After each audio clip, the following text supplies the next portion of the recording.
বেইনসাফি যেই করবে, সে যতই ক্ষমতাবান হোক না কেন, যত শক্তিশালী মানুষই হোক না কেন, যতই অবৈধ জনবল থাকুক না কেন, দিন শেষে আমাদেরকে থামাইতে পারবে না। বক্তব্যের মধ্যে যদি কোনো শালায় এখানে কোনো কথা হাত দিবেন গেলাম, আমি বিএনপি বুঝি না, আওয়ামী লীগ বুঝি না, জামাত বুঝি না, আমি আমার কথা বলবো, তোমাদের ভালো লাগলে বলো। আমার কিন্তু লাঠি আছে ওইখানে রাইখা দিছি, মাজা ভাঙ গেলাম বাইরে, আমি কেউরে ডরাই না, এই খারুলের সাথে লাগবে না। হ্যালো গাইস, কেমন আছেন সবাই? আশা করি সবাই অনেক অনেক ভালো আছেন। আজকের ভিডিওতে আপনারা দেখবেন রাজনীতিবিদদের অস্থির সব পাওয়ারফুল ডায়লগ, যেগুলো দেখে আপনার রক্ত অটোমেটিক গরম হয়ে যাবে। আমরা আর কোনো আধিপত্যবাদকে মানব না, আমরা আর কোনো ফ্যাসিবাদ দেখতে চাই না, আমরা একটি মানবিক বাংলাদেশ দেখতে চাই। সেই বাংলাদেশে আপনাদের দোয়া এবং ভালোবাসায়, মহান আল্লাহ তাআলার ইচ্ছায় বিইজনিল্লাহ ইনশাআল্লাহ এই 11 দল আপনাদের পক্ষ হয়ে এই জাতি পরিচালনা করবে।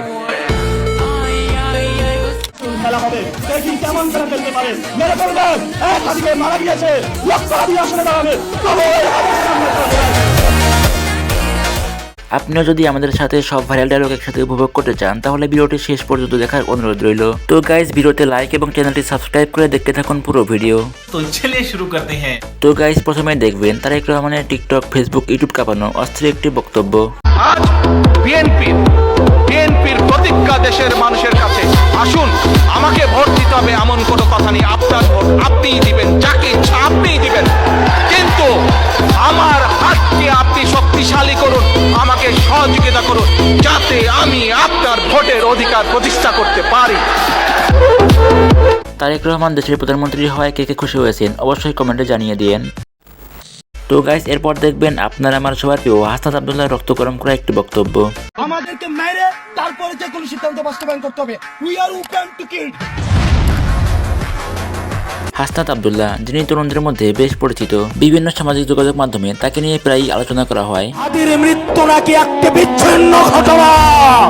এই স্পাইনলেস মেরুদণ্ডবিহীন ইলেকশন কমিশনার, আমরা এমন একটি বিচ্ছিন্ন ঘটনা তোমার সাথে যেন ঘটে, সেটির অপেক্ষায় থাকলাম। এবং তার প্রায় সকল বক্তব্যই একটি থেকে অপরটি জোশ। আমরা একটা সুন্দর বাংলাদেশ করতে চাই, যে বাংলাদেশে আমাদের মধ্যে কোনো ধরনের ভেদাভেদ থাকবে না।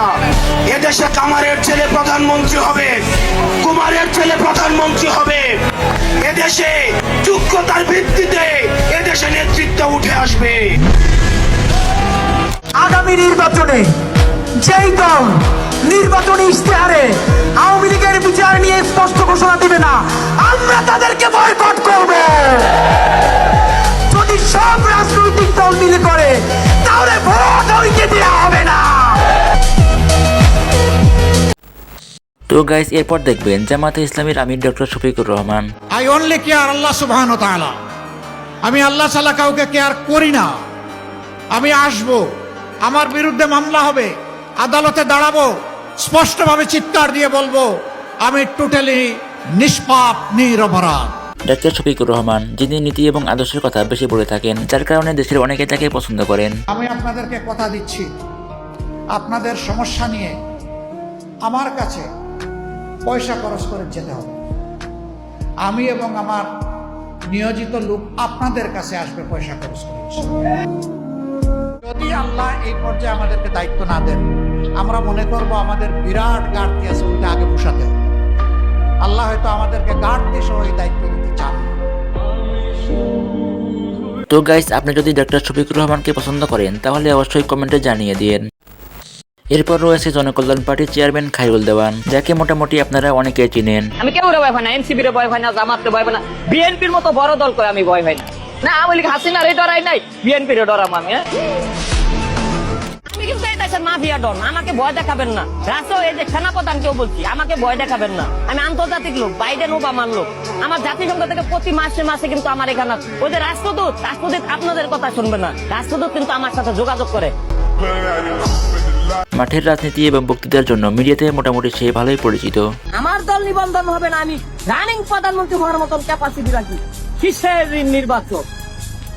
জনগণের নেতা খায়রুল ডাক দিলে আবার 20 কোটি জনতার মধ্যে 5 কোটি জনতা ঢাকা শহরে জনগণের মঞ্চে চলে আসবে। নির্বাচন আর হবে না।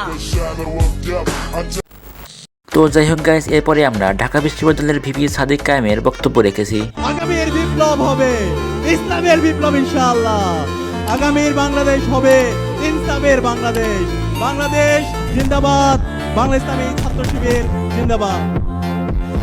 সাদিক কায়েম, যার বক্তব্যে সাধারণত শক্ত অবস্থান এবং প্রতিবাদের ভাষা থাকে, এবং গাইস তার দেওয়া বক্তব্যগুলো অনেক বেশি জনপ্রিয়। নির্বাচন কমিশন, আমরা আপনাদেরকে সতর্ক করছি, 400 গজের মধ্যে নাকি ক্যামেরা নিয়ে যাওয়া যাবে না। আরে ভাই, এটা কি গুপ্তদল নাকি? দ্রুত সময়ের মধ্যে এই অগণতান্ত্রিক এবং স্বৈরতান্ত্রিক সিদ্ধান্ত বাতিল করতে হবে। আমরা সবাই নির্বাচন নিয়ে আমরা সেন্টারে যাব, ছবি তুলবো, ঈদের মতো আনন্দ করবো। আমরা কি পারবো? তো এরপরে যার নাম উঠে আসে সে হচ্ছে নাসিরউদ্দিন পাটোয়ারি। সবাই মনে করেছে আমি এটা হ্যান্ডেল করতে পারবো, এই জন্য সবাই আমাকে পাঠিয়েছে। যেমন আমি কিন্তু শহীদ হওয়ার তামান্না নিয়ে এখানে এসেছি, এবং আমি আগেও বলেছি আমি মৃত্যুকে ভয় পাই না। তো এখানে অনেকে ভয় পেয়েছে, যার জন্য হলো তারা আসতে রাজি হয় নাই। আমি সর্বোপরি চ্যালেঞ্জ নিয়ে এখানে এসেছি, কারণ আমার কাছে বাংলাদেশটা হলো ফার্স্ট। যদি কখনো শহীদ হয়ে যায় বা মরে যায়, আপনাদের কাছে দাবি থাকবে আপনারা বাংলাদেশটাকে এগিয়ে নিয়ে যাবেন ইনশাল্লাহ। তার সকল বক্তব্যই একদম সরাসরি এবং স্পষ্ট, যে কারণে তার বক্তব্যগুলো প্রায় আলোচনা এবং সমালোচনার জন্ম দেয়। বলেছিলাম আমরা আবার আসবো, দ্বিগুণ হয়ে আসবো, এসেছে দ্বিগুণ হয়ে।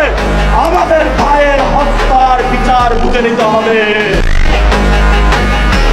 তো যাই হোক গাইজ, এরপরে যার নাম উঠে আসে সে হচ্ছে রাশেদ প্রধান। তাকে হয়তো আপনারা মোটামুটি চিনেন। হোলি খেলা ওরা শুরু করেছে।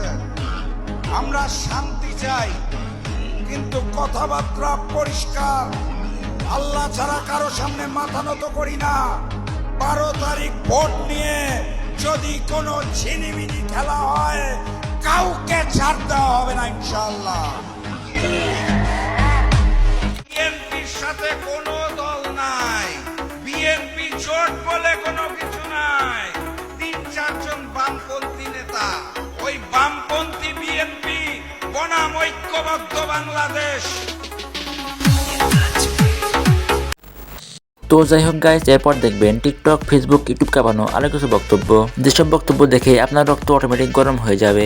আজকের থেকে দাড়িপাল্লার ধানের শীষের কোনো ভেদাভেদ থাকবে না, কারণ ধানের শীষের কর্মীরাও পাথরঘাটায় বসবাস করবেন, আর দাড়িপাল্লার কর্মীরাও পাথরঘাটায় বসবাস করবেন।